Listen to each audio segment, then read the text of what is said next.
অনেকটা নীরবেই এক অভূতপূর্ব বিপ্লব ঘটাতে যাচ্ছে বাংলাদেশ।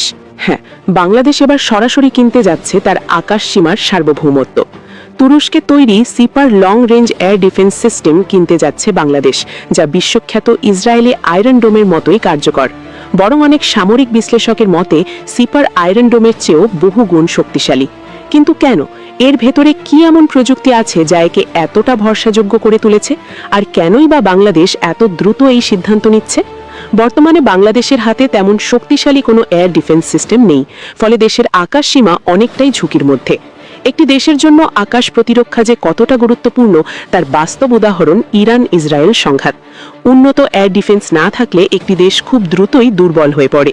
আর ঠিক এই কারণেই বাংলাদেশের এই বড় সিদ্ধান্ত। তবে আসল প্রশ্ন হলো, সিপারের ভেতরে এমন কি প্রযুক্তি রয়েছে যা একে এত ভয়ঙ্কর করে তুলেছে?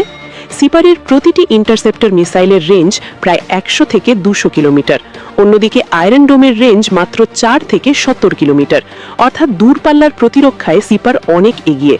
সিপারের AESA র্যাডার প্রায় 200 কিলোমিটার পর্যন্ত নজরদারি করতে পারে এবং একসাথে 100টিরও বেশি টার্গেট শনাক্ত করতে সক্ষম। অন্যদিকে আয়রন ডোমের র্যাডার তুলনামূলকভাবে কম রেঞ্জে কাজ করে।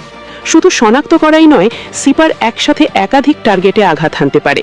ফাইটার জেট, ক্রুজ মিসাইল, উন্নত ড্রোন, দিন রাত সব পরিস্থিতিতেই এটি কার্যকর।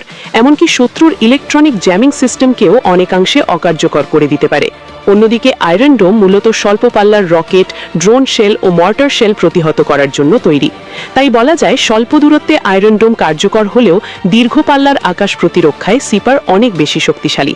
তবে এই ক্রয়ের পেছনে শুধু সামরিক শক্তি বাড়ানোই উদ্দেশ্য নয়, এর পেছনে রয়েছে একটি কৌশলগত বার্তা। ভিডিও ভালো লাগলে চ্যানেলটা সাবস্ক্রাইব করে সঙ্গেই থাকুন। আল্লাহ হাফেজ।